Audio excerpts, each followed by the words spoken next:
As you get ready for the Christmas season, you might be thinking about some indoor decorations other than just a Christmas tree. We're here today with Chris Brock, and Chris has a florist shop here in Stillwater. And Chris, you're going to show us all about how we can decorate for Christmas today. What are some of the standard decorations people usually think about? A lot of the decorations include, we make a lot of the table centerpieces with candles and pine cones, and we use a lot of the red carnations.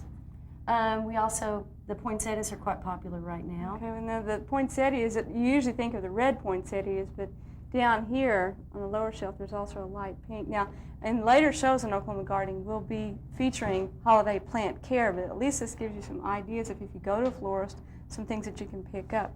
Now, over here's a neat one. I like this one. Right here. Yes, this is, we mix the pink and the red together, and the basket that it's in is actually a basket that a wicker basket that we've splattered spray paint on to get the polka dot effect. Yeah, that's unusual. Now, I'm fascinated by the cart that's in. Yes. Tell me about that. This is this store used to be a mom and pop grocery store back about 20 years ago. And this is one of the original shopping carts that was invented in Oklahoma City. That's right. A lot of people don't know that Oklahoma City is the home of the shopping carts. So. Right here is something that we all think about, but this is an unusual Christmas tree. And what is this purpose of this one? This right tree here? I made with the idea of the centennial in mind, and I tried to make it like a woman back in those times would have handmade all of her ornaments. Sure. This is corn husk, which somebody brought me from their field, and I've formed that into angels.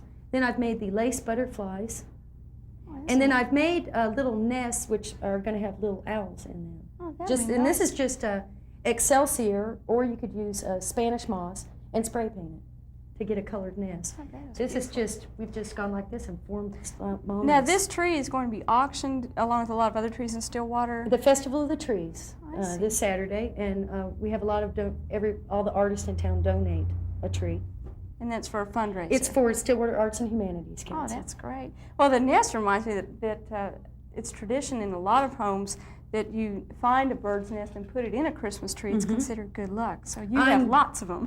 You'll see today from the other designs that I'm a real bird fan. So. Oh, great. Well, now there's some other more standard things that we'll be going over later that you can go out and collect pine cones and materials to make baskets and wreaths. And in fact, next week we'll go into more detail on wreath making per se. But right now, let's talk about making a tabletop arrangement. How do you even begin? I never took floral design when I was at OSU, so you tell me what to do. Well, this is kind of virtually what we are going to be making today, but I will show you how to get the basic design down. It's very, very simple. What we're going to do first is we're using just a very simple bowl here, and my assistant Becky has gone through and put in pieces of greenery to soften the edge of this container. It's a very sharp edge. Right. This is leather leaf greenery, which comes from Florida. They pick it in the fields of Florida. Now, that's something that all these raw materials, they could go to a florist and buy these. and then do the design yourself at home. Okay. So we'll do it with the flowers from a florist shop first, and then we'll go into materials that you can go out and collect yourself. Great. And this is Oasis foam? Oasis foam. This is what most florists use. It soaks up the water real fast and also gives you a good support for your flowers. Sure. It also has a small amount of nutrients in there for the flowers, which most people don't know. Yeah, I didn't realize that. Now, the basic rule of thumb about a floral arrangement is supposed to be 2.5 times the size of the container, your tallest flower. So if we do it about like that, we're going to go ahead and put our top flower in right straight into the middle of that foam. Okay. Just like that. Now the trick is to a round bouquet, or a colonial bouquet as they're called. We're going to come in at right angles. We're going to make what we call the line of the bouquet first. And this is, we're basically putting in our round shape. You'll want to go into the side of the foam, not the top of the foam, go directly into the side of the foam at a direct right angle to this flower. I bet that's a mistake a lot of people make, is that they try to stick everything in the top. Most people try to stick things in the top, or most people try to cross stems like that, which you also never do. Okay. You won't get your round shape then. So we're going to stick that flower in at a right angle there. Stick our other flower in, our other daisy flower, which is this is actually a chrysanthemum that looks like a daisy. And we're going to do that on all 4 sides. So that makes your basic. That makes what we call the line of the flower. Okay. That is the trick. Now we're going to be keeping all flowers within this imaginary dome that we've created. If you can imagine a dome covering this. This is the same bouquet type, but I've used yellow instead of the white. So here we have our basic line again. Okay. If you can see it too, it is, this is another good way to look at it. If you look down on your bouquet like this, it should be a cross shape. Oh, yeah. So the little water Okay. coming out there. Sure. So that is the trick. You get that cross shape. Right. Then we're going to come in. I like to mix a little bit more color with it. Basically, we use the tall flowers to the top of the bouquet, shorter stems on the bottom of the bouquet, because we don't have as much greenery to go into on the bottom as we do the top. Okay. So that's another little trick. And we're going to be putting 2 flowers in on opposite sides here, just so we get that yellow color on both sides of the bouquet. I like to have the color all the way spread through the bouquet in case somebody sitting on the other side can see the same thing we Sure. do. Looks nice from all sides then. Then we're going to come in. These 2 flowers are up a little high, so then we're going to come in on the other corners here and put them in a little bit lower range. I do not like to have flowers in the same plane, meaning I don't want all the flowers going in a Right. line like this. That's Okay. another common mistake. Okay, and that I can see the dome shape forming. You can see the as you dome work. shape start forming now. Now this flower, if I had this flower out here, it would be out of the line. Okay. If I had it sunk down in here, it's out of the line. So I need to bring it out to here. That is the trick to a round bouquet. And I'll go ahead and finish this off. I've got some red. Okay, and here comes our Christmas colors. We're just going to use, again, we're going to use the short flowers toward the bottom, our tall flowers near the top. And I'm just going to spread the red color all the way through the bouquet. You want to pay careful attention to finish off these corners Mm-hmm. by putting little flowers in there too. I've got another tall flower here for the top. And you can see how I'm still keeping in the imaginary dome. So I'll put some more of these in real quick. Okay, and how long can gardeners expect this to stay fresh looking? Depends on the heat in your home, I guess. It depends on the heat, especially right now the air is so dry. Uh-huh. But if you, I write on the envelopes of all the bouquets I send out to water every day. The bouquets usually last at least 2 weeks. Okay. Now the final step on this, Chris, is just to fill in with more Yes, greenery. and what you're going to do next is you're going to take more of your leather leaf greenery, Okay.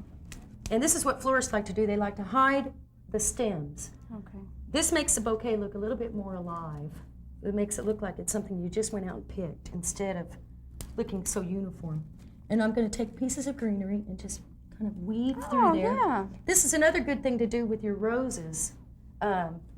If you have roses out of your garden and they flop over, Mm-hmm. you can take, let's pretend like this is a rose. You can take your rose, put the greenery in front of there, and the crotch angle of that leather leaf right there, just put your rose or daisy Oh, and that through gives it. it kind of And that'll inflames it support nicely. it a little bit. We don't wire any of our roses either. And then you fill in with the baby spread. And then we have the gypsophila, Okay. which also a friend of mine grows in her garden here. Yeah, that does grow real well here in Oklahoma. And we're just going to put that in. And we're still going to say, I like to get the out of the dome a little bit with my baby's breath, and that creates a halo effect. Let's see. That looks And you'll great. just finish this off. It's real. Right. Nothing to it then, right? Nothing to it. That's the main thing is to first get down your cross and then run your hand over like an imaginary dome. Okay, now on, if you don't want to go to a florist and just want to collect materials from your own home, you've got some really neat things here. Let's take a quick look at those. Well, let's go ahead and this one too. Okay. This one I've just bought, I put the red carnations in it. We've created the same thing though. We've used the candle instead of our top flower Uh-huh. and come I in like with our that. side flowers, making our cross, and then keeping within this dome. And you have in that some pyracantha here, some pine branches. Some silverberry. This Quality Plants brought me some silverberry and some yopon hollies, Oh, it looks great. things like that. This is called this is a holly called Dazzler. It's got huge red berries on it. Now this one right here kind of fascinates me. You've just gone out and collected some greens, put some Christmas balls in here. Can you buy this flocking material? That is just snow. That is Comes just in a can? canned spray snow. Okay. Uh-huh. And then put the pine cones in there. And I've used my cedar in here, and I flocked that so that will stand out because it's a little bit more delicate looking than the that's pines nice. here, That's this great. pine. Let's take a look at these door swags you've made down here too. Okay. This is door swag I made last night before I went to bed. Oh, that's pretty. This is, I've used a combination of the slash pine, which is a little bit rough looking. And then again, I love this deodar cedar. Oh yeah, it's a It real has a change nice in texture. soft look. I like to mix the harsh look with the soft look. You always want to do that when you are making something Now, when you're else. assembling a door swag, real quick, what are the basics? Okay. Just, I've got a door swag started here. I would tend to just wad everything at one end and wire it together, but what I know it's different than that. I've got a door swag that I've started here for us. I can find my. There's one there with pearls I around need it some too. wire. Okay. Well, we can just look at this one. See Here it how is. it's done. Okay. Okay. I've taken my Japanese black pine there because it has a lovely cones on it. Oh yeah. And I've made, it's a nice long piece, which is what I've started it with. Here I use the slash pine because it was the longest. This is a lot, I tell people this is a lot like layering clothing. We lay this down first, then I put a magnolia on top of it, and I had one piece of real pretty pyracantha in the orange. yeah. A lot of people like to not use, some people like to not use red and green. So I use the orange here, and then I've got some Canart cedar here. Oh yeah. Now that is a real difference in textures around there too. Real difference. Okay. And I've taken all three of these pieces. I'm taking one of my Florist wires Now, can and they buy- just weaving through there, Okay. getting all the branches together. These are very simple to make. This one took me Boy. 5 minutes to make this one. And you can see how long this one's going to take me. Then I'm going to pick all my stems up, and I'm just going to put a little twist in that wire. And that's it? And they all That's great. stick together like that. Now, if I want to increase the door swag like I did this one, I'm going to come in up higher and put in another piece of jet black. Okay, so you can make it wider that way. You just make it white. Oh, that's nice. And then I like would do the that. same thing, just put a wire through here. Uh-huh. And I was then going to you're all show you done. too on some of these magnolias, or anything that has been through a rough winter, you may want to trim. Okay, I trim off also- the bad parts. I also Yeah. trimmed the needles around the pine cone so the pine cone would show up. A lot of times they're hidden from view. Okay. That's great. all there is to a door swag. Great. Now, I've got one more door swag I want to show before we. This is an idea that I came up with. This is some roping. Sometimes people love to have roping in their house. This is, I've taken another piece of the slash pine, and then I put the deodar cedar, which is a soft look again. Then I've wired those two together. Then I put on another piece of pine and wired that. Then I'm just going to keep increasing, going down here. Okay, and that's how you make the roping that goes around Here's another piece of doors pine, and things. and then I'm going to go ahead and put that on here and gather just that keep together, wiring.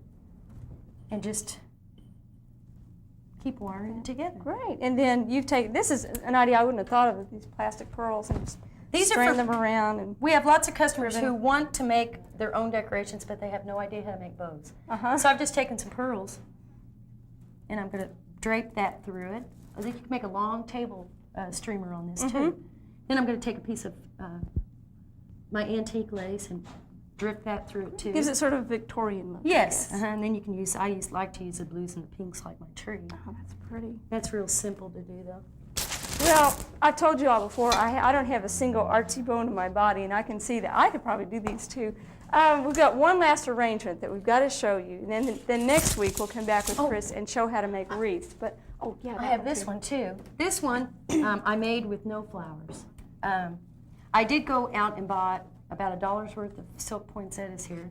to And they stick could get in those for at a little- hobby store, right? You can get those at a hobby store, Okay. at a discount house, any place. And I've got my two little birds. I've made the bird's nest out of Excelsior, put my little bird in there. Normally I try to hide her a little bit more. I like to have bouquets with a little bit of interest so people have to go up and look at it. Then I've got the father bird here, and I'm going to hide him. He's going to be hiding. behind the foliage That's there. great. And these are all things people could get around their yards. These the holly are- and the pine. These are all things that Dr. Campbell brought me out of his yard. Well, he's so. a good source. It's also got some nandina in it too, which also has a real beautiful, delicate leaf. Yeah, nandina has nice berries on most of the plants, and it's another source of color. And if you're worried about the berries falling off, go ahead and hit it with some hairspray Great. or a spray lacquer, then the berries won't fall off. That's a good idea. I hadn't thought of that. But now, Chris, I've got to head out and meet Ray out at a Christmas tree farm. Do you have any messages for him? Since Well, he was I your do. old professor at OSU? I was going to show people how you can make a bouquet with anything. And since Dr. Campbell taught me everything I know about vegetables, I thought I'd make him a little vegetable bouquet.